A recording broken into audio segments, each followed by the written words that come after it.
কথাটুকু আপনার মাথায় ঢোকে না? এত সহজ ভাষায় বলার পরও যদি কেউ না বোঝে, আমার মনে হয় ওর মাথায় মগজ নেই, গোবর। তাকে মাথা থেকে ভাঙেন তো দেখি, মাথা ভাঙেন। 2 নম্বরে ইবাদতের মধ্যে আমি যে জিকিরের উদাহরণটা দিলাম, জিকির একটা ইবাদত। জিকির কি? আর ইবাদতের অবশ্যই নির্ধারিত শব্দ থাকবে। নামাজ যেমন ইবাদত, কয় রাকাত এটা নির্ধারিত আছে না নেই? মাগরিবের নামাজ যেহেতু ইবাদত নির্ধারিত আছে, কয় রাকাত?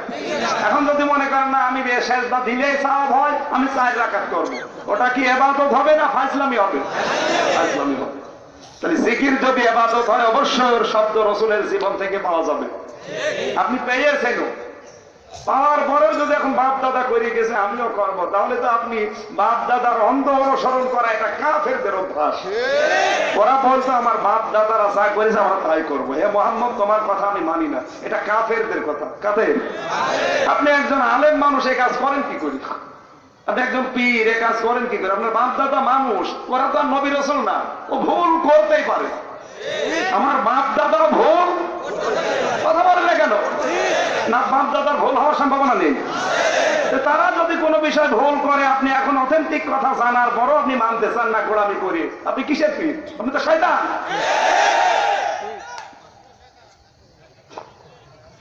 এত সহজ ভাষায় বলা হয়, আমার মনে হয় এর চাইতে সহজ ভাষা আমার কাছে আর নেই।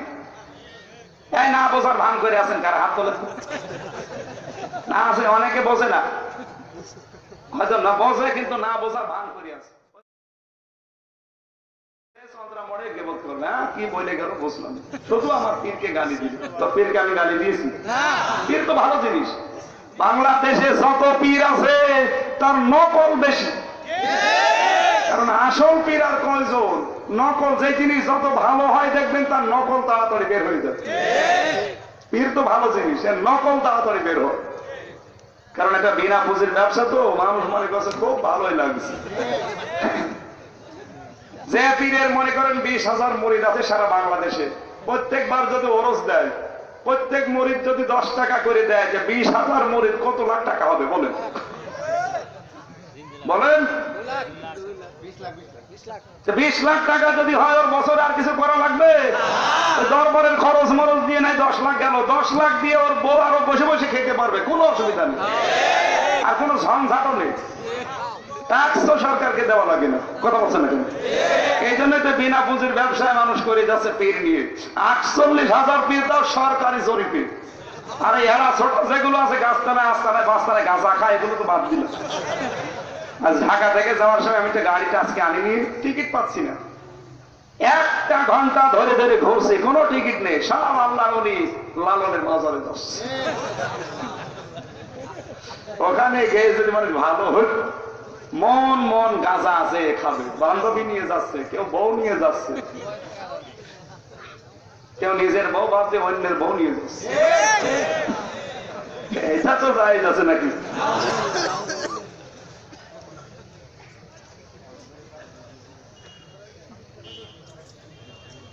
সম্মানিত ভাইরা, এই জন্য ইবাদতের মধ্যে আপনি নতুন কিচ্ছু দিতে পারবেন না। জিকিরে আমি আবার বলছি, ভাই পা ধরে বলছি, আপনার পীরকে জিজ্ঞাসা করে যে জিকির যদি 4টা শব্দের বাইরে থাকে, আপনি কোরআনের আয়াত দেন অথবা হাদিস দেন, আমি গবেষণা করে কোন হুজুর দিয়ে দেখবো যে এটা অথেন্টিক কিনা, এর সনদ মতন ঐতিহাসিক প্রেক্ষাপট ব্যাকগ্রাউন্ড অথবা শানে নজরুল ঠিক আছে কিনা। যদি থাকে আপনার ওই হু হু আমিও করবো, কথা বলে না কেন?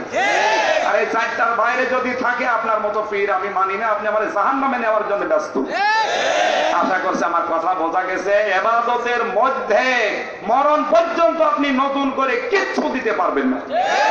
পারবেন? আলহামদুলিল্লাহ, আপনি আমার কথা মনে হয় বুঝে ফেলেছেন। আল্লাহ তুমি তৌফিক দাও গাজীপুরবাসীকে, জোরে বলেন আমিন। তাহলে রাসূলের অনুসরণ যদি আংশিক হয়, পূর্ণাঙ্গ না হয়, তাহলে আপনাকে আল্লাহ এখনো ভালোবাসা আরম্ভ করেনি, আরম্ভ না করলে মাফও করেনি, জান্নাত তো আরো দূরের কথা। আমার তো এই আয়াতটা পড়ার পরে মানে ঘুরিয়ে যায় মাথা, যে আসলে তো আমি তো এখন আল্লাহর ভালোবাসাই পাওয়া আরম্ভ করি। কারণ আমি না দাড়ি দিয়ে, জুব্বা দিয়ে, তসবিহ দিয়ে নামাজের পরে একটু বসে বসে সুবহানাল্লাহ 33 বার পড়লাম, এগুলো আমার অনুসরণ হচ্ছে। কিন্তু রাসূলের স্ত্রীরা পর্দায় ছিল, আমার স্ত্রী তো পর্দায় থাকে না। রাসূলের মেয়েরা পর্দায় ছিল, আমারটা তো থাকে না, তাহলে অনুসরণ তো হইল না। তাহলে অনুসরণ যদি না হয়, আল্লাহ আমাকে কি এখনো ভালোবাসা আরম্ভ করেছে? এরকম মানুষ এখানে নেই? তারা আছেন, হাত তোলেন তো। সবাই তোলেন, আবার কি সবাই তোলেন? যারা হাত তোলেনি মনে করবেন বোঝেন। ঠিক আছে, আলহামদুলিল্লাহ, আপনি বুঝেছেন।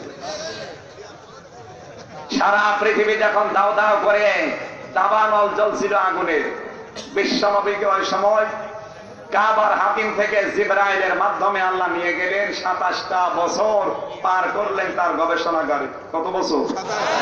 সবাই বলেন। এবার আমি মেরাজের দিকে যাচ্ছি। বিশ্বনবীকে প্রথম আসমানে নেওয়ার পর একটু খেয়াল করে শুনবেন। শুধু মেরাজের ঘটনা বলা আমার উদ্দেশ্য না, আমার শিক্ষাটা বের করা উদ্দেশ্য। থাকবেন তো ঘটনাখানিক এখনো? আল্লাহর নবী বিশ্বনবী প্রথম আসমানে যাওয়ার পরে জিবরাইল সালাম দিলেন। আমাদের এই দেশে বিশেষ করে বাংলাদেশ আর ভারতে এই কথাটা চালু আছে যে জিবরাইল বিশ্বনবীকে আসমান পার হয়ে আরশে যাওয়ার পরে তিনি আর যেতে পারেননি। বলেছিলে, ভাই আপনি যান, আমি আর যেতে পারবো না, আমি গেলে পুড়ে যাব। এই কথাটা দেশে আছে না? আসলে সঠিকটা কি হবে?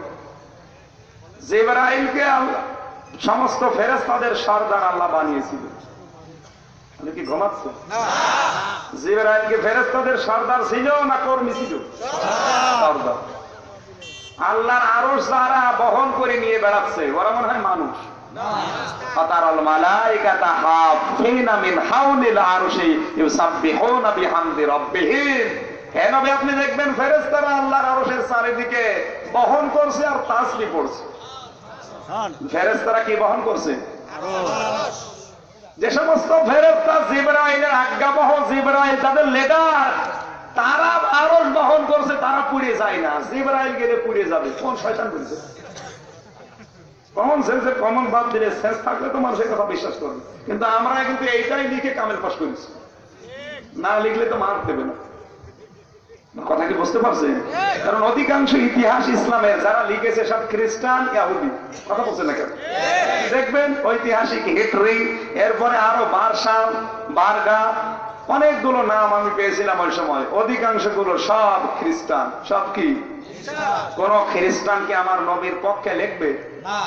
আসতে বলেন। চিন্তা করবে কোন কায়দায় নবীকে তার কালেমা লেপন করা যায়। বলেন না কেন? জিবরাইলকে আরশে গেলে উনি পুড়ে ছারখার হয়ে যাবে, এই কথা বলে নবীর সম্মান বাড়াচ্ছে যে নবী যাচ্ছে পড়ে না, জিবরাইল গেলে পুড়ে যাবে। অথচ হাদিসের অথেন্টিক ভাষা হচ্ছে জিবরাইল একেবারে সফর শুরু থেকে শেষ পর্যন্ত জিবরাইল নবীর সাথে লেগেছিলেন। সুবহানাল্লাহ বলতে পারেন? কারণ তিনি পথ প্রদর্শক, তাকে দেখিয়েছেন।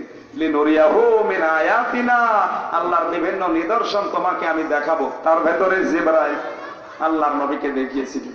জাহান্নামের যে বর্ণনাগুলো, জান্নাতের যে বর্ণনাগুলো, জিবরাইল নবীকে দেখিয়েছিলেন না নবী একা একা দেখেছেন? জিবরাইল দেখিয়েছিলেন।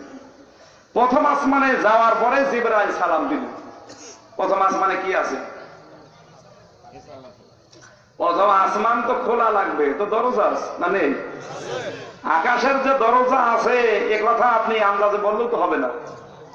কোরআনে কারিমে আল্লাহ জানিয়েছেন, ইন্নাল্লাযীনা কাল্লাবু বিআয়াতিনা ওয়াস্তাকবারু আনহা লা তুফাত্তাহু লাহুম আবওয়াবুস সামা ওয়া লা ইয়াদখুলুনাল জান্নাহ হাত্তা ইয়ালিজাল জামালু ফি সাম্মিল খিয়াত ওয়া কাযালিকা নাজজিল মুজরিমিন। সূরা আরাফের 40 নম্বর আয়াত আল্লাহ জানিয়েছেন, নিশ্চয় যারা আমার আয়াতকে মিথ্যা প্রতিপন্ন করে আর অহংকার করে মুখ ফিরিয়ে চলে যায়, তাদের জন্য আসমানের একটা দরজাও খোলা হচ্ছে না, হবে না। খোলা হয়নি তা না, তুফাত্তাহু এটা মজর বাবের বহুবচন আবওয়াব, তাদের জন্য আসমানের একটা দরজাও খোলা হচ্ছে না, ভবিষ্যতেও হবে না। কাদের জন্য? তাহলে এখন যদি বাংলাদেশে কেউ মারা যায়, তার জন্য আসমানের দরজা খোলা হচ্ছে না, হবে না? তারা কারা? যারা আল্লাহর কোরআনের আয়াত শোনার পরে মিথ্যা প্রতিপন্ন করে। কথা বলেন না কেন? কোরআনে কারিমে আমার আল্লাহ আয়াত দিয়েছেন, মা কানা মুহাম্মাদুন আবা আহাদিম মির রিজালিকুম ওয়ালাকিন রাসূলুল্লাহি ওয়া খাতামান নাবিয়্যিন। সূরা আহজাবের 40 নম্বর আয়াত। মুহাম্মদ সাল্লাল্লাহু আলাইহি সাল্লাম তোমাদের কোন প্রাপ্তবয়স্ক পুরুষের পিতা না, তিনি আল্লাহর রাসূল, তিনি শেষ নবী। কে বলছেন?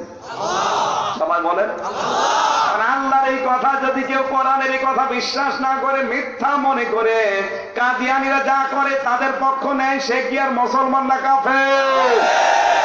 সুতরাং এই দেশের সংসদে দাঁড়িয়ে যদি কেউ পাগড়ি মাথায় দিয়ে বলে কাদিয়ানীরা কাফের নয়, সে পাগড়িওয়ালা কাফের। আর কাফেরকে কাফের মনে না করা, সেও কাফের।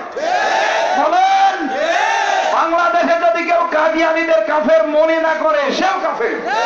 সুতরাং শাহরিয়ার কবির কাফের, রাশেদ খান মেনন কাফের। এদেরকে যদি কেউ কাফের মনে না করে, সেও কাফের। নামাজ ভাঙার কারণ কয়টা? 19টা। অজু ভাঙার কারণ কয়টা?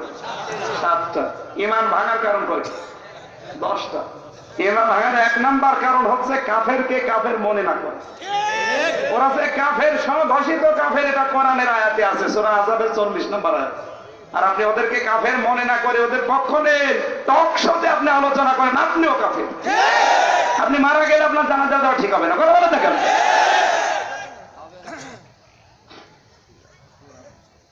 রাগ হয়ে গেল, নাম ধরেছে এই জন্য রাগ হয়েছে। নাম ধরে গেবত করা যায়, 4টা পয়েন্ট বলেছি, ওদের ভেতরে 3 নাম্বারে। বলেন না কেন? আমার ভাইরা, আপনাকে আমি শিক্ষা দেওয়ার জন্য এ পর্যন্ত নিয়ে এসেছিলাম। আজ বাংলাদেশে যারা আল্লাহর কোরআনের আয়াতগুলোকে মিথ্যা প্রতিপন্ন করে আর অহংকার করে, আল্লাহর কথা শুনলে এদের জন্য জান্নাতের না আকাশের দরজা বন্ধ। ও মারা গেলে যদি এদেশের 1000 গরু জবাই করে খাবার দেন, হবে না, কারণ আকাশের দরজা বন্ধ ওর জন্য। বলেন ওলা ইয়াদখুলুনাল জান্নাহ, আল্লাহ বলেন জান্নাতেও যাচ্ছে না, যাবেও না। কতদিন? হাত্তা ইয়ালিজাল জামালু ফি সাম্মিল খিয়াত, সূচের ছিদ্র দিয়ে উট যতক্ষণ প্রবেশ করে যেতে না পারে। সূচ আর উট এ তো আকাশ পাতাল জিনিস। এই দুইটা জিনিসের নাম দিলেন কেন? অসম্ভব। এই কথা বোঝা লাগবে ভাই।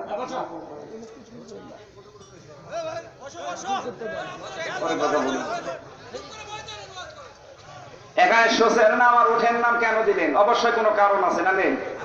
আমি আগেই বলেছি আল্লাহ প্রত্যেকটা কথা গবেষণামূলক। এমনি কোনো কথা আল্লাহও বলে না, রাসূলও বলে না। বলে? তাহলে এই জায়গায় কারণটা কি?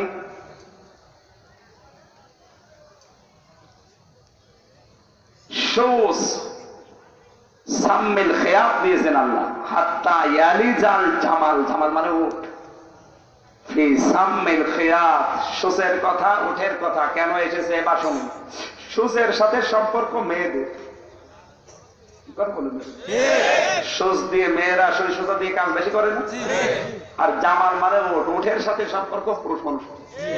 এর উটকে চড়ানো, খাবার দেওয়া, বহন করা, লালন পালন করা, এগুলোর দায়িত্ব কাদের? আর মানে নামার নারী আর পুরুষকে আল্লাহ ইন্ডিকেট করে জানাচ্ছেন, তোমরা যেহেতু এই দুইটা জিনিসের সাথে দুই জাতি পরিচিত বেশি। কি? পুরুষ মানুষ উটের সাথে, মহিলারা সুই সুতার সাথে। সুতরাং এর ভেতর দিয়ে যদি উট প্রবেশ করা সম্ভব হয়, ওরা জান্নাত পাবে। আর যদি সম্ভব না হয়, ওরা জান্নাত পাবে না। আর আমরা সবাই যারা এর সাথে পরিচিত আছি জানি যে সূচের ওই ছোট্ট ছিদ্র দিয়ে উট যাওয়া সম্ভব না। আরো জোরে বলুন। এই বাংলাদেশে যারা কোরআনের আয়াতকে মিথ্যা প্রতিপন্ন করছে, ওরা যদি পাগড়ি মাথায় দিয়েও 24 ঘন্টা থাকে, ওরা মারা গেলে আসমানের দরজা ওদের জন্য বন্ধ, খুলবে না। যদি খোলে তাহলে কোরআনের এই আয়াত মিথ্যা। আমার কথা কত দূর যাচ্ছে আপনি টের পাচ্ছেন? এটা অধিকাংশ মানুষের সাথে আজ মিলে যাবে, শুধু এই 3 জন না। কত মানুষ ডাইরেক্ট ইনডাইরেক্ট কোরআনের আয়াত অবিশ্বাস করে। হয়তো বলে না যে কোরআন মিথ্যা, কিন্তু কাজে করবে দেখা যায় যে ও মিথ্যা প্রতিপন্ন করছে। ওখানে বিশ্বাস করে মেনে নিয়ে গেল যে কোরআনে আছে পর্দা করা ফরজ, অথচ ওর মেয়ে বেপর্দায় কলেজে যায়। এটা তো মিথ্যা প্রতিপন্ন। জেনে গেল যে সুদ খাওয়া হারাম, অথচ সুদের সাথে কারবার করছে। এলাকায় মনে হয় সুদ নেই।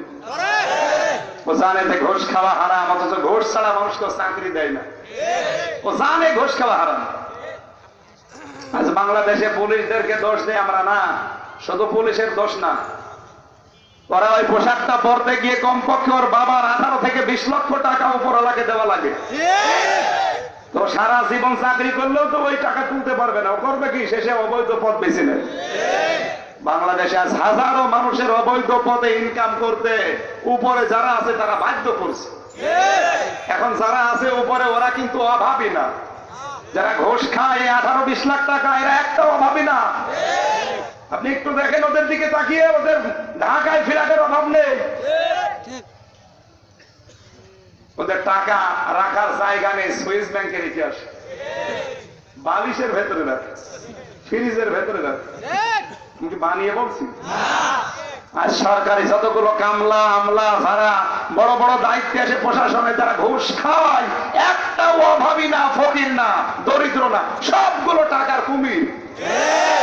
জায়গা নেই টাকা রাখার, এরপরও অবৈধ ভাবে ঘুষ খায়। তো কোরআন শরীফের আয়াত কেমন পড়ে গেল? এইটাই তো মিথ্যা প্রতিপন্ন করো।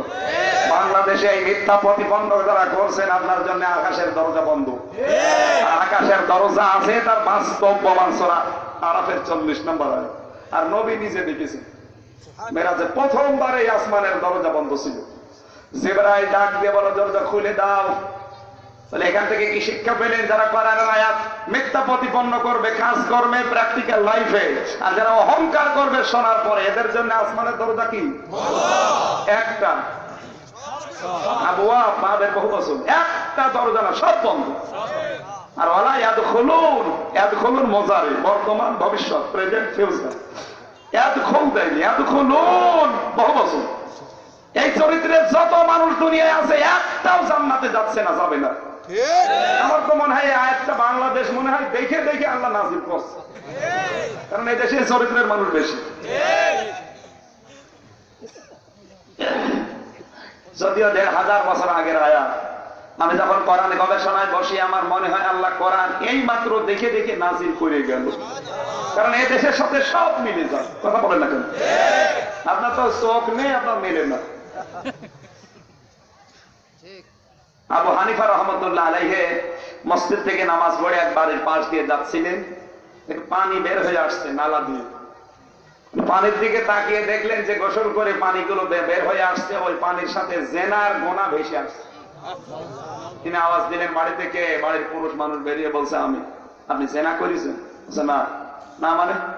আপনি যে গোসল করছিলেন, যে পানি যাচ্ছিল, পানির ভেতরে দেখলাম জেনার গোনা ভেসে যাচ্ছে। পাঁচের ভেতরে বসে হুজুর মানে মাফ করে দিন। ওনার যে চোখ আল্লাহ দিয়েছিল, ওই চোখ দিয়ে উনি দেখতে পাচ্ছেন যে এই গোনার, এই কাজের এই গোনা। আমি কোরআনের আয়াতের দিকে তাকিয়ে, আমার এই চোখ দিয়ে হাদিসের দিকে তাকিয়ে দেখতে পাচ্ছি বাংলাদেশে কত মানুষের জন্য আকাশের দরজা, জান্নাতের দরজা বন্ধ। আমি দেখতে পাচ্ছি সে চোখ আমাকে আল্লাহ দিয়েছে। এরপরও যদি আপনার পরিবর্তন না আসে, আপনি লিখে নেন, আপনি আর আবু সেহেল ভাইরা ভাই। আবু জেহেলের বড় ভাই ও এরকম ছিল। কথা বলেন না কেন? কারণ ও জানতো যে কোরআন শরীফ আল্লাহ নাযিল করেছে, জানতো, কিন্তু মানতে পারতো না। ও মাইনে নিলে ওর যে অবৈধ ক্ষমতা, ওটা চলে যাবে। কারণ কোরআনকে অবৈধ ক্ষমতাকে সাপোর্ট দেয় আরো জোরে। ও ছিল এক দেশের এক নায়কতন্ত্র কায়েম করেছিল আবু সেহেল। এক দেশের এক রাজা, যা বলবো তাই হবে, এই ছিল ওর চরিত্র।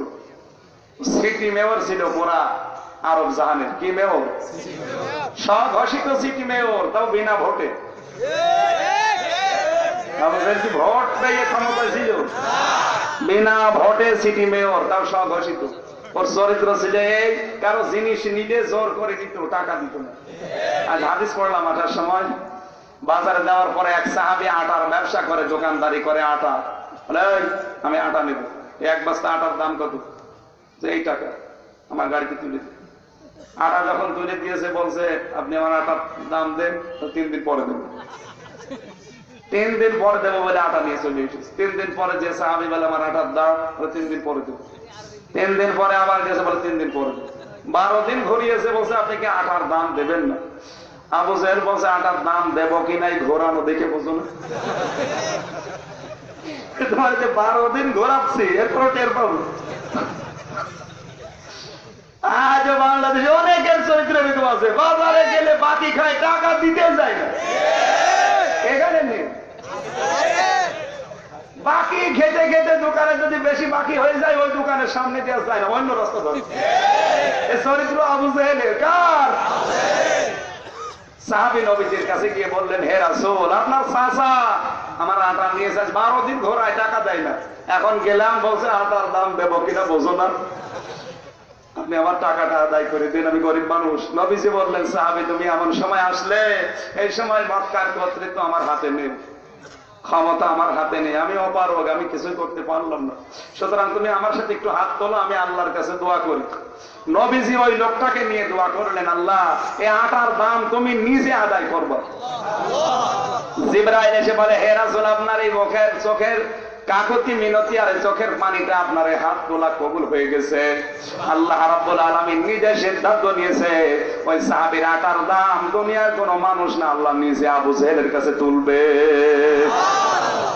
আজ যারা রাস্তার কালভাটের কাবি খার বয়স্ক ভাতার টাকা যারা মেরে খাচ্ছেন, আপনার ভেতরে আবু জাহেলের রক্ত প্রবাহমান। আকাশের দরজা খুলবে না, একটাও খুলবে না, সাবধান হওয়া লাগবে। সালাম দেওয়ার পরে নবীজি উত্তর দিলেন জিবরাইল যে হ্যাঁ আমি এসেছি, আমার সাথে একজন এসেছে, তার নাম মুহাম্মদুর রাসূলুল্লাহ। আকাশের ফেরেশতা জিজ্ঞাসা করে, যাকে নিয়ে এসেছেন ওনাকে কি অনুমতি দেওয়া হয়েছে আসার জন্য? জিবরাইল বলে হ্যাঁ। দরজা খুলে দিলেন, প্রবেশ করার পরেই নবীজি দেখলেন হযরতে আদম। জিজ্ঞাসা করে, কে এটা? হযরতে জিবরাইল বলে, ইনি আপনার পিতা, মানব জাতির পিতা, ইনি হচ্ছেন হযরতে আদম নবী, আপনি আপনার পিতাকে সালাম করেন। নবীকে সালাম দিলেন। বিশ্ব নবী বললেন, আসসালামু আলাইকুম ইয়া আবি, হে আমার পিতা, আপনি আমার সালাম গ্রহণ করেন। সঙ্গে সঙ্গে হযরতে আদম আলাইহিস সালাম সালামের উত্তর দেওয়ার পরে বুকে জড়িয়ে দুইটা কথা বলেছিলেন, ওয়ালাদুন নাবিয়্যুন ওয়ালাদুন সালিহুন, হে আমার নেককার নবী, নেককার সন্তান। কান লাগান, খালি হা হা করলে হবে না, চিন্তা করা লাগবে। এলাকায় আছে কিনা আমি জানি না, যদি থাকে আপনি মিলাবেন। নবীজি বুকের ভেতরে আদম আলাইহিস সালামের কি বললেন? ওয়ালাদুন নাবিয়্যুন ওয়ালাদুন সালিহুন, বুকের ভেতরে বর্ণনা। হে আমার নেককার নবী, নেককার সন্তান। আদম আলাইহিস সালাম কি বলে সম্বোধন করলেন? নেককার সন্তান, নেককার নবী। তাহলে বাবা যদি, আমরা জানি আদম আলাইহিস সালাম কি দিয়ে বানানো, কথা বলেন না কেন? আর মাটি কি দিয়ে বানানো? মাটির ভেতরে 10টা উপাদান আছে, oxygen, iron, silicon, aluminium, magnesium, potassium, hydrogen, nitrogen, calcium, আর একটা আছে 9টা না 10টা জিনিস দিয়ে মাটি আপনি গবেষণা করেন, 10টা জিনিস পাবেন। এই যে মৃত্তিকা গবেষণাগার এই গাজীপুরে আছে, আপনি নিয়ে যান মাটি, ওখানে 10টা জিনিসের ভেতরে পাবেন। আর আল্লাহ কোরআনে দিয়েছেন, ইন্নী খালিকুম বাশারাম মিন তিন, সূরা সুয়াদের 71 নম্বর আয়াতের শেষের দিকে আছে, অবশ্যই আমি মানুষ বানিয়েছি মাটি দিয়ে। কি দিয়ে? জোরে বলা লাগবে। আদম আলাইহিস সালামকে কি দিয়ে বানিয়েছেন? আর মাটির ভেতরে কয়টা উপাদান? 10। আদম নবীকে আল্লাহ বানালেন মাটি দিয়ে। তিনি বললেন, হে আমার নেককার সন্তান, বাবা যদি মাটির হয় ছেলে হবে আগুনের। কোন কারণে আপনি নবী নূরের তৈরি নিয়ে মারামারি করেন? গরম সন্নি হয়ে বসে আছেন। নবী নূরের তৈরি না বললে তার ঈমান থাকবে না। ওরে শয়তান, নবী নূরের তৈরি বললে তার সম্মান আর নষ্ট হয়। এই আলোর ভেতরে মাত্র 2টা উপাদান আছে, একটা নেগেটিভ, একটা পজিটিভ। আর মাটির ভেতরে 10টা আছে। আর আল্লাহ নিজে মাটির ভেতরে আরো 5টা দিয়েছে। ওয়াজাআলা লাকুমুস সামআ ওয়াল আবসারা ওয়াল আফিদা, এখানে তিনটা আছে। কয়টা? ওদিকে 10টা, এদিকে 3টা। কয়টা হয়েছে? 13টা। এই 13টা গবেষণা করে আরো 2টা জিনিস পাওয়া যায়। যত গবেষণা করবেন তত নতুন তথ্য পাবেন। এগুলো নিয়ে চিন্তা ভাবনা করেন। এখন বাবা কি বলেছে ওই নিয়েও পান। নবী নূরের তৈরি না মাটির তৈরি, ও চাঁদ তৈরি হয় হোক, আমি ওর ওটা আলোচনার বিষয় না। আমি শুধু বোঝালাম যে বাবা যদি মাটির হয় সন্তানও মাটির হবে। কথা বলেন না কেন? আপনি এই নিয়ে ফতোয়াবাজি করে আপনি গরম শুননি আর ঠান্ডা শুননি নাকি? এগুলো বাদবেন। নবী জাত তৈরি হয় হোক, ওটা আমাদের আসল বিষয় না। নবী মানুষ ছিলেন, এটা আসল বিষয়। হ্যাঁ নবী, আপনি বলেন আমি তোমাদের মতো মানুষ, আমি তোমাদের মতো মানুষ। এই নিয়ে আজ যারা ফতোয়াবাজি করে দল বিদলে বিভক্ত হয়ে যাচ্ছে, আমাদের এসব দেখে বাতিল যারা, এরা আনন্দ পাচ্ছে। কথা বলুন। সুতরাং এই ফতোয়াবাজি গুলো বাদবেন। জাত তৈরি হয় হোক, আপনাকে কিয়ামতে যে 14টা প্রশ্ন আছে এখানে, এগুলো আপনি জোগাড় করে যাবেন। যাবেন তো ইনশাআল্লাহ। নবীজি উঠলেন, 1 আসমান 2 আসমান করে 7ম আসমানে ওঠার পরে জিবরাইল আলাইহিস সালাম বললেন এবার একটা নতুন জিনিস আসবে, তার উপরে সওয়ার হওয়া লাগবে। রফ রফ নাম কি? এই বরাকের চাইতে, বরাক মানে বিদ্যুৎ, বরাক মানে কি? বৈদ্যুতিক গতি সম্পন্ন যান। এর চাইতে আরো দ্রুত গতি সম্পন্ন একটা যান আসবে, তার নাম রফ রফ। এখানে উঠবেন, আপনি আল্লাহর নিদর্শন গুলো এবার দেখবেন। জাহান্নামে শাস্তি কেন কেন হয় তিনি দেখালেন। জান্নাতের ভেতরে প্রবেশ করলেন, দেখলেন একটা গম্বুজ। কি দেখলেন? জান্নাতের গম্বুজটা দেখে নবীজি বললেন, ইয়া আখি জিবরাইল, ও ভাই জিবরাইল, এই গম্বুজটা কিসের? জিবরাইল বলে, আপনি চলেন আমার সাথে। গম্বুজের চারিদিকে ঘুরলেন, চারিদিকে ঘোরার পরে দেখলেন চারিদিকে একটা নালা, একটা অক্ষর লেখা আছে, একটা আয়াত, সেন্টেন্স, বিসমিল্লাহির রহমানির রহিম। এটা বিসমিল্লাহর বা থেকে, আল্লাহ শব্দের লাম থেকে, রহমান শব্দের নুন থেকে, আর রহিম শব্দের মিম থেকে ফোটা ফোটা করে পানি পড়ে। এগুলো নালা নালা হয়ে ওই গম্বুজের ভেতরে পড়ে, তখন গম গম করে আওয়াজ হয়। নবীজি বলেন এটা কি? হযরতে জিবরাইল বলে, হে নবী, এই সেই হাউজে কাউসার। কি এর কাজ, কি এর গুণাগুণ কি? জিবরাইল বলে, কিয়ামতের ময়দানে এই পানিতে 1 গ্লাস পান করতে পারবে, জান্নাতে যাওয়ার আগ পর্যন্ত তার পিপাসা লাগবে না। নবী ওই দিন থেকে আফসোস করে বলেছিলেন, আল্লাহ তুমি এটা কাকে দেবে? জিবরাইল বলে, হে নবী, দুনিয়াতে যারা এই যে চারিদিকে লিখা এর আমল করবে। এর চারিদিকে কি লিখা? বিসমিল্লাহির রহমানির রহিম। এই বিসমিল্লাহর আমল যারা দুনিয়ায় করবে, আমার আল্লাহ কিয়ামতে তাদেরকে হাউজে কাউসারের পানি দিয়ে দেবে। পৃথিবীতে আসার পরে নবীজি মাঝে মাঝেই বলতেন, আল্লাহ তুমি আমাকে হাউজে কাউসার থেকে বঞ্চিত করো না, আমি কিন্তু বিসমিল্লাহর আমল ছাড়ি না। নবীজির এই আবেগ দেখে, আকাঙ্ক্ষা দেখে আল্লাহ সূরা কাউসার নাযিল করে তার জন্য রিজার্ভ করে দিলেন, ইন্না আতাইনাকাল কাউসার। হে নবী, আপনার জন্য আমি হাউজে কাউসার লিখে দিলাম। যে নবী বিসমিল্লাহর আমল করে হাউজে কাউসার পায়, আর আজ আমরা অনেকে বিসমিল্লাহ তুলে দিয়ে আশায় আছি। আমি বললাম এখন বোঝার কোনো দরকার নেই, 12টার পরে বসবেন। যারা বিসমিল্লাহ তুলে দিয়ে নবীর হাতে হাউজে কাউসার পেতে চান, আপনি বোকার স্বর্গে আছেন। নবীকে নিজে দেখিয়েছে যে বিসমিল্লাহর আমল যারা করবে তাদেরকে হাউজে কাউসার দেওয়া হবে, আর আপনি এর বিরুদ্ধে। আপনার বিবেকে যদি এখনো নাড়া না দেয়, আপনার বিবেকে কুকুরে প্রসাব করেছে। অবশ্য ঠিক প্রসাব করেছে।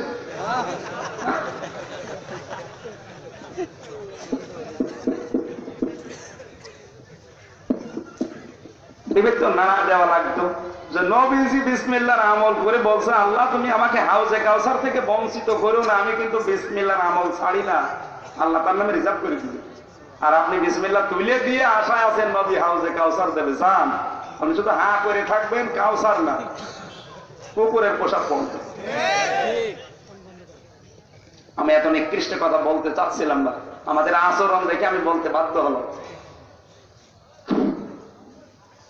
বিশ্বনবীকে জান্নাত দেখালেন, পুলসিরাতটা দেখালেন, মিজানের পাল্লা দেখালেন, বিভিন্ন জিনিস দেখে এবার ল্যাবরেটরিতে বসালেন। হে নবী, আপনাকে আমি নিদর্শনগুলো সেটা দেখাবো না, এবার প্র্যাকটিক্যালে কিছু শিক্ষা দেব। দুনিয়ারে শান্ত, জমিনকে শান্ত করার জন্য আপনাকে আমি 14টা জিনিস হাতে কলমে এবার টাইপ করে করে শেখাবো। যারা গবেষণা করে তারা কিন্তু সামনে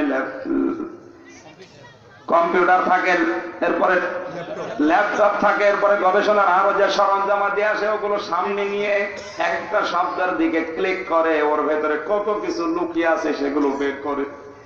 নাকি নবীদের সামনে এ দুনিয়ার মতো ল্যাবরেটরি না, আমার আল্লাহ নিজের ল্যাবরেটরি।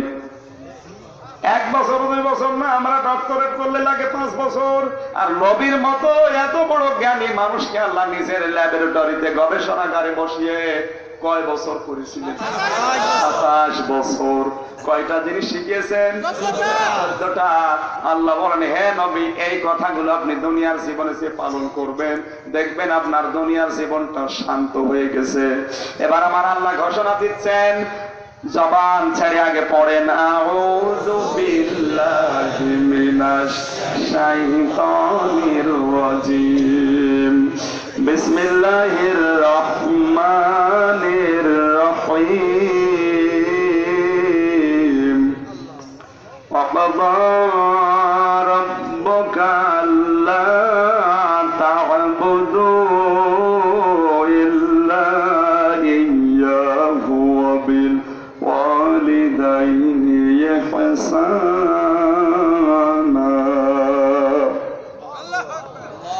সূরা বানী ইসরাঈলের 23 নম্বর আয়াত থেকে আল্লাহ এবার তাকে শিক্ষা দিচ্ছেন, হে নবী, পৃথিবীতে যাওয়ার পরে আপনি এই সিদ্ধান্তগুলো বাস্তবায়ন করবেন। কি সেটা? ওয়া মানে এবং কযা মানে ফয়সালা করা, রায় দেওয়া, সিদ্ধান্ত নেওয়া। কযা শব্দের 99টা অর্থ আছে। কয়টা? 99টা। কযা শব্দের আসল অর্থ হচ্ছে রায়। কি বলল? রায়। আমরা বাংলাদেশে সব বিশ্বে এখন 4 প্রকার রায় দেখতে পাচ্ছি। এই বাংলাদেশের গাজীপুর জেলাতেও 4 প্রকার রায় হয়। কয় প্রকার? এই লোকটার জন্য যদি গাজীপুরের এখন জজ কোর্ট থেকে ওনার বিরুদ্ধে কেউ মামলা দেয়, আর জজ কোর্ট থেকে যদি ওনার বিরুদ্ধে কোন রায় আসে, উনি বলতে পারবেন আমি মানি না। এতটুকু বলতে পারবে যে আমি ন্যায় বিচার পাইনি, আমি আরো উপরে যাব। কোথায় যাবে? ম্যাজিস্ট্রেট কোর্টে যাবে। ম্যাজিস্ট্রেট কোর্ট থেকে যদি ওনার বিরুদ্ধে রায় আসে, উনি বলতে পারবেন আমি মানি না। এতটুকু বলতে পারবে যে আমি ন্যায় বিচার পেলাম না, এই বিচারটা আমার মনোপুত হয়নি, এজন্য আমি আরো উপরে যাবো। চান আপনি হাইকোর্টে যান, হাইকোর্ট থেকে ওনার বিরুদ্ধে রায় আসলে বলতে পারবে যে আমি মানি না, না তাহলে রাষ্ট্রদ্রোহী মামলা হবে। এতটুকু বলা যায় যে আমি ন্যায় বিচার পেলাম না, আমি আরো উপরে যাব। চান আপনি কোথায় যাবেন? ঢাকার সুপ্রিম কোর্টে যান। কথা বলেন না কেন? সুপ্রিম কোর্ট থেকে বাংলার প্রধান বিচারপতি এখন সৈয়দ মাহমুদ হোসেন, উনি যদি ওনার বিরুদ্ধে একবার কোন বিষয়ে সিদ্ধান্ত দিয়ে দেয়, রায় দিয়ে দেয়, উনি যদি বলে আমি মানি না, ওনার দেশে থাকতে দেবে না। রাষ্ট্রদ্রোহী মামলা হবে, জেলখানায় যাবে, অথবা দেশ থেকে তাড়িয়ে দেবে। কথা বলেন না কেন? কারণ বাংলার প্রধান বিচারপতি সৈয়দ মাহমুদ হোসেনের উপরে কোন বিচারপতি এখন দেশে নাই, তার উপরে কোন রায় এখন দেশে নাই। উনি যদি রায় দেয়, শুধু উনি না, এদেশের 16 কোটি মানুষ ওই রায় মেনে নিতে বাধ্য। কথা পর্যন্ত বুঝেছেন? আমার তো মাঝে মাঝে মনে হচ্ছে বাংলার প্রধান বিচারপতি সৈয়দ মাহমুদ হোসেনের চাইতে আমাদের আল্লাহর ক্ষমতা একটু কম। বেশি বেশি কতটুকু? আলাইসাল্লাহু বিআহকামিল হাকিমিন। আল্লাহ তাআলা বলেন, আমি কি সব চাইতে বড় বিচারক না? এখন আমি আল্লাহ যদি কোনো বিষয় রায় দেই, শুধু বাংলার 16 কোটি মানুষ না, এই পৃথিবীতে যত সৃষ্টি আছে সব সৃষ্টি আমার রায় মেনে নিতে বাধ্য। আরো আসতে বলেন।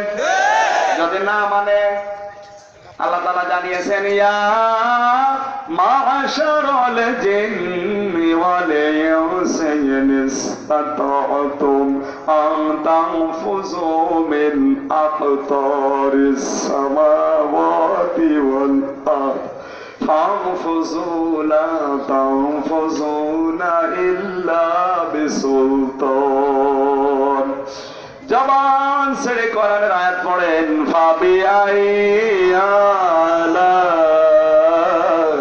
রাব্বিকুমা তুকাজ্জিবান জোরে বলেন আল্লাহু আকবার সূরা রহমানের 33-34 নম্বর আয়াতে আল্লাহ বলেন হে পৃথিবীর জিন আর মানুষেরা আমি আল্লাহর রায় যদি ভালো না লাগে আমার আসমানের নিচ থেকে জমিনের উপর থেকে বের হয়ে যা কোথায় যাবি যেখানে যাবি ওই জায়গায় আমার আল্লাহর রাজত্ব চলে আপনি যদি মনে করেন আমি বাংলাদেশের এরিয়া পার হয়ে চলে যাব ভারতে ওটা কার আল্লাহ যদি মনে পৃথিবীর এই ভৌগোলিক এলাকা পার হয়ে এই 228টা রাষ্ট্রে আমি থাকবো না আমি মঙ্গল গ্রহে যাব রকেটে চড়ে ওটা কার আল্লাহ এজন্য দিয়েছেন লা তানফুজুনা ইল্লা বিসুলতান তুমি যদি রকেটে করেও চলে যাও অন্য জায়গায় অন্য গ্রহে ওইটাও আমার সুতরাং আমার রায় ঘোষণার পরে আমার সৃষ্টিতে যারা আছে তাদের রায় মানায় লাগবে বলেন রায় কার এখন যদি নবীজি বেঁচে থাকতেন আর মেরাজ থেকে যদি এই গাজীপুরের এই রসুলপুরে আসতেন এই ময়দানে যদি বসে বসে বলতেন আমার উম্মতেরা আমি 27 বছর 14টা রায় আল্লাহর কাছ থেকে নিয়ে এসেছি আমি এবার ঘোষণা দেব তোমরা মেনে নাও শুনতেন তাই শুনতেন নবী এখন নেই মনে করেন ওই দায়িত্বটা আমি নায়েবে রাসূল হিসাবে নিয়ে এসেছি আমি ঠিক ওই কায়দায় আমি আপনাদেরকে বলছি নবীর কথা যেভাবে উম্মত হিসাবে মেনে নিতে আমার কথাও মানা লাগবে রাজি আছেন কারা দেখি লিল্লাহি তাকবীর লিল্লাহি তাকবীর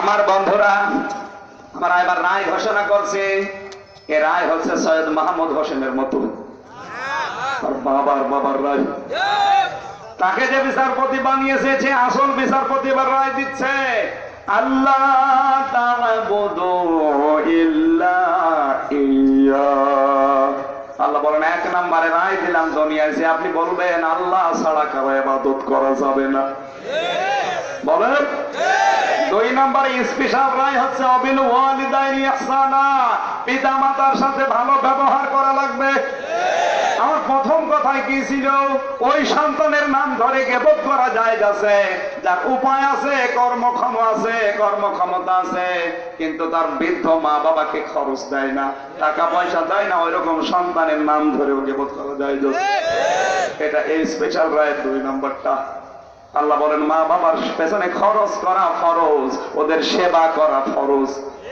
কিন্তু মা বাবা কোনো আইন যদি বানিয়ে দেয় ওই আইন মানা ফরজ না না না আল্লাহর আইন মানা ফরজ মা বাবার আইন মানা ফরজ না তাদের সেবা করা ফরজ আপনি এখান থেকে কি পেলেন যে আল্লাহর পরে মা বাবার স্থান আল্লাহ নিজে রায় দিচ্ছেন সেই মা বাবার আইন মানা যদি ফরজ না হয় আল্লাহ বাদে পৃথিবীর কোন লেলিনের আইন মানা ফরজ হয় বলেন পৃথিবীতে কারো আইন মানা ফরজ না শয়তান আল্লাহর একটা আইন মানে নাই শুধু কয়টা আরো জোরে বলা লাগবে একটা আইন শুধু মানে নাই কিন্তু আল্লাহর আইনের বিরুদ্ধেও নতুন করে আইন বানায়নি বানিয়েছে আল্লাহর একটা আইন মানে না এতটুকুই কিন্তু আর একটা আইন আল্লাহর আইনের উপরে বানাবে এটা শয়তান করেনি কিন্তু বাংলার জমিনে সেই শয়তান গুলো নিজে আল্লাহর আইন মানে না আরো নতুন করে আল্লাহর আইনের বিরুদ্ধে নতুন আইন বানায় আল্লাহর বান্দাদের উপরে চাপিয়ে জোর করে বাধ্য করে এই আইনগুলো মানছে এরা শয়তানের চাইতেও মারাত্মক শয়তান সুতরাং এই দেশে আল্লাহর কোরআন থাকার পরে 96% মুসলমানের এই দেশে আল্লাহর আইন আছে এরপরও যারা নতুন আইন তৈরি করে আল্লাহর বিরুদ্ধে আল্লাহর মানুষের উপরে চাপিয়ে জোর করে এদেরকে মানাতে এরা কিন্তু ছোটখাটো শয়তান না শয়তান যেহেতু দুই প্রকার, মিনাল জিন্নাতি ওয়ান নাস, কথা বলছেন, জিন শয়তান আর মানুষ শয়তানের ভেতর পার্থক্য আছে। জিন শয়তান আয়াতুল কুরসি আর চার কুল পড়ে ফু দিলে চলে যায়, আরে মানুষ শয়তান পুরো কোরআন পড়ে ফু দিলেও যায় না। আমার মনে হয় রাত বেশি হয়ে গেল না, চলবে তো আমাদের গাড়ির সময় হয়ে যাচ্ছে, বারবার খালি ঘড়ি আমাকে ডাক দিচ্ছে তাড়াতাড়ি করুন। তাহলে আজকে যে আয়াত এরকম 2-3 ঘন্টা সময় দরকার হয় না, এভাবে পেছনে টান থাকলে সমস্যা।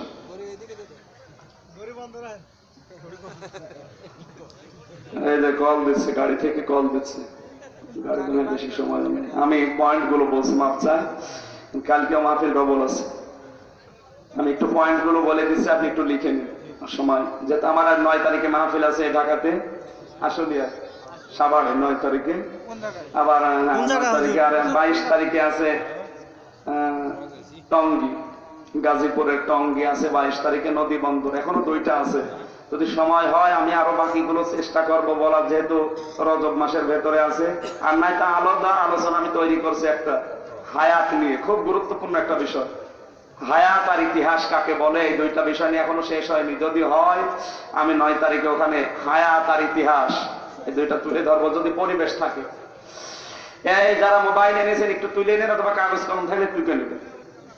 আল্লাহর রায়গুলো শুনে দেখেন বাস্তবায়ন করতে পারেন কিনা। 3 নম্বরে এতিমের মিসকিনের হক নষ্ট করবেন না। 4 নম্বরে অপচয় বা অপব্যয় করা যাবে না। 5 নম্বরে দান সাদকা করবেন সাধ্য মতো, দান করতে করে ফকির হয়ে গেলেন আবার ভিক্ষা করে খাচ্ছেন না। এরপরে কৃপণতা করা যাবে না, রিজিক বৃদ্ধি করার জন্য কর্ম করা লাগবে। এরপরে সন্তান হত্যা করা যাবে না। এইটার গুরুত্বপূর্ণ কিছু পয়েন্ট আছে। সন্তান হত্যা, এটা কম্পিউটারের ভেতরে এখন মায়ের জরায়ু, যেভাবে সন্তান পৃথিবীতে এখন নষ্ট হচ্ছে, বিশেষ করে এই আশ্চর্য বিষয়। এরপরে জেনা করা যাবে না, জেনার আধুনিক কিছু কায়দা আছে। এরপরে অন্যায় ভাবে মানুষ হত্যা করা যাবে না, এতিমের সম্পদ খাওয়া যাবে না, ওজনে ঠিক মতো দেওয়া লাগবে, কম বেশি করা যাবে না, যে বিষয়ে জ্ঞান নেই ওই বিষয়ে কথা বলবেন না। 14 নম্বরে অহংকার করা যাবে না। সূরা বনী ইসরাঈলের 23 থেকে 38 নম্বর আয়াত পর্যন্ত তাফসীর সহ একটু দেখবেন। মেরাজ কাকে বলে।